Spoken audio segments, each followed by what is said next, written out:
आज के इस करंट अफेयर्स एक्सप्लेनर में सीधे मुद्दे की बात करेंगे। यहाँ हम आज के सबसे ज़रूरी अपडेट्स को एकदम आसान और विजुअल तरीके से समझेंगे ताकि डेटा बस पढ़ा ना जाए बल्कि हमेशा के लिए याद हो जाए। तो चलिए बिना किसी देरी के शुरू करते हैं। आगे बढ़ने से पहले स्क्रीन पर इस कमाल के कोट पर थोड़ा ध्यान दीजिए। True success lies in loving your work. ये बहुत ही साफ शब्दों में याद दिलाता है कि प्रेपरेशन हो या कोई और काम, असली सफलता तभी मिलती है जब किए जा रहे काम के प्रति एक जुनून हो, एक लगाव हो। आज के एक्सप्लेनर का एजेंडा कुछ इस तरह रहेगा। शुरुआत होगी लॉ और इंफ्रास्ट्रक्चर से, फिर बढ़ेंगे ग्लोबल हेल्थ और फार्मा की तरफ, उसके बाद एनवायरनमेंट और बायोडाइवर्सिटी कवर करेंगे, कुछ तेज़ी से आने वाले रैपिड करंट अफेयर्स देखेंगे और आखिर में एक क्विक प्रैक्टिस और रिवीजन करेंगे। तो चलिए सबसे पहले बात करते हैं लॉ एंड इंफ्रास्ट्रक्चर की, खास तौर पर हमारे डोमेस्टिक फ्रंट पर क्या नई हलचल है। यहाँ सबसे बड़ी खबर सामने आई है। सुप्रीम कोर्ट ने फॉर्मली ये डिक्लेयर कर दिया है कि सेफ रोड ट्रैवल यानी सुरक्षित सड़क यात्रा अब आर्टिकल 21 के तहत एक फंडामेंटल राइट है। जरा सोचिए, भारत में हर साल होने वाली लाखों सड़क दुर्घटनाओं को देखते हुए आर्टिकल 21 का ये विस्तार अपने आप में एक बहुत बड़ा संवैधानिक कदम है। इस फैसले का सीधा असर ये होगा कि सरकार पर लीगल ऑब्लिगेशंस अब काफी ज्यादा बढ़ जाएंगी। इसे ऐसे समझिए कि अब बेहतर रोड डिजाइन अनिवार्य हो जाएगा। साथ ही लॉ इन्फोर्समेंट को और ज्यादा सख्त बनाया जाएगा, खासकर हेलमेट और सीट बेल्ट से जुड़े नियम। नागरिकों को सुरक्षित रखने के लिए कानून और इंफ्रास्ट्रक्चर दोनों को अब मिलकर एक नए लेवल पर काम करना होगा।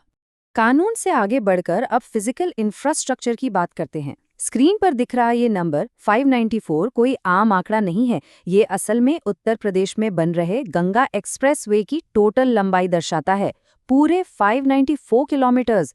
देश में इंफ्रास्ट्रक्चर की बढ़ती रफ्तार का ये एक जबरदस्त उदाहरण है।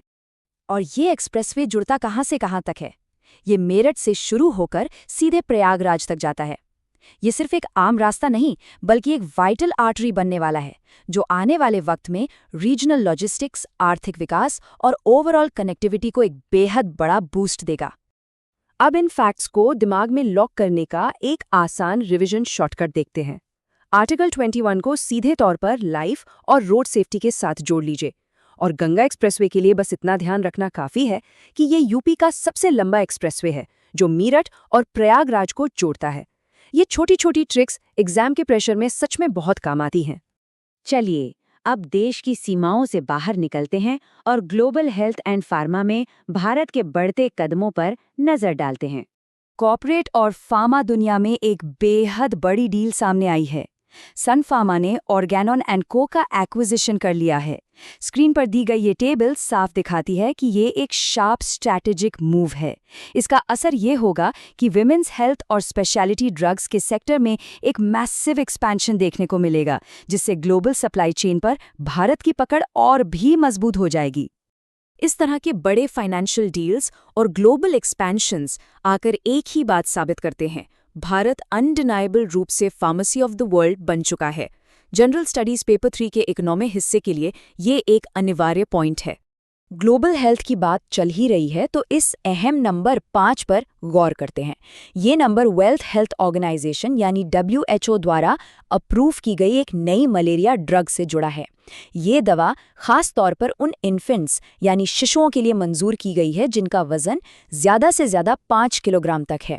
डेवलपिंग नेशंस जहां मलेरिया से इन्फेंट मोर्टेलिटी काफ़ी हाई है, वहां के लिए ये एक बड़ी खबर है। इस अपडेट को इजीली याद रखने के लिए ये सिंपल शॉर्टकट ध्यान में रखिए। WHO के इस नए अप्रूवल को सीधे सस्टेनेबल डेवलपमेंट गोल 3 यानी गुड हेल्थ एंड वेलबींग से लिंक कर दीजिए। इन्फेंट मोर्टेलिटी कम करना और ग्लोबल हेल्थ को बेहतर बनाना दोनों ही SDG 3 को ड्राइव करते हैं।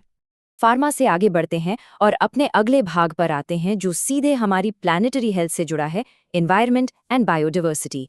इकोसिस्टम रेस्टोरेशन को ध्यान में रखते हुए एक बड़ा बायोडाइवर्सिटी प्रोजेक्ट लॉन्च हुआ है। ये प्रोजेक्ट भारत की एनवायरनमेंट मिनिस्ट्री, UNDP और ग्लोबल एनवायरनमेंट फैसिलिटी यानी GEF का एक कंबाइंड एफर्ट है। इस इनिशिएटिव का सबसे बेहतरीन पॉइंट ये है कि ये ज़मीनी स्तर पर हाई कम्युनिटी पार्टिसिपेशन को प्रमोट करता है ताकि इकोसिस्टम और क्लाइमेट रेजिलियंस दोनों पर मिलकर काम हो सके।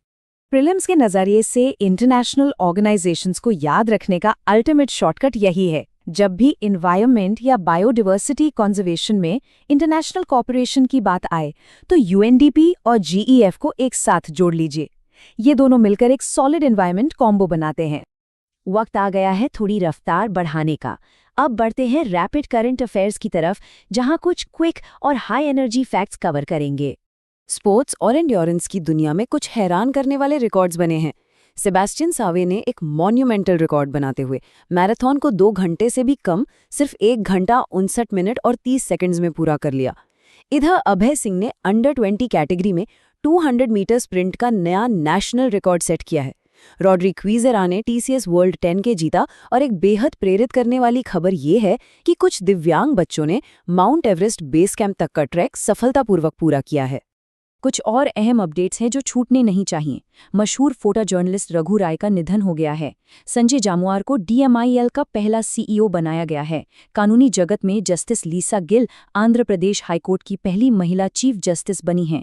इसके अलावा इंडियन नेवी का जहाज आईएनएस कालपेनी मालदीव्स के अडू अटोल पहुंचा और साइंस की दुनिया में पुष्करमैमा कुरजाई नाम की एक बिल्कुल नई प्रजाति खोजी गई है। इस एक्सप्लेनर के आखिरी और सबसे जरूरी हिस्से पर आते हैं, प्रैक्टिस और रिवीजन। चलिए देखते हैं कितनी बातें दिमाग में लॉक हुई हैं। आज के इस डिस्कशन से 2 क्विक सवाल। पहला, वो कौन सा स्पेसिफिक संवैधानिक आर्टिकल है जो अब सेफ रोड ट्रैवल को एक अधिकार का दर्जा देता है? और दूसरा, उस मेजर बायोडाइवर्सिटी प्रोजेक्ट में किन इंटरनेशनल बॉडीज ने कोलैबोरेट किया है? अगर जवाब दिमाग में आ चुका है तो मैच कर लीजिए।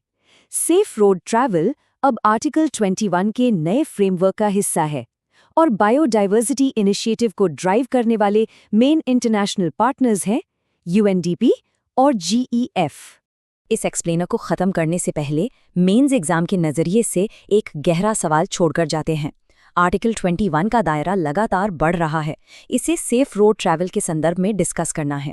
ये बिल्कुल सोचने वाली बात है कि फंडामेंटल राइट्स का इस तरह से विस्तार होना आने वाले वक्त में देश के इंफ्रास्ट्रक्चर और गवर्नेंस को किस तरह नया आकार देगा।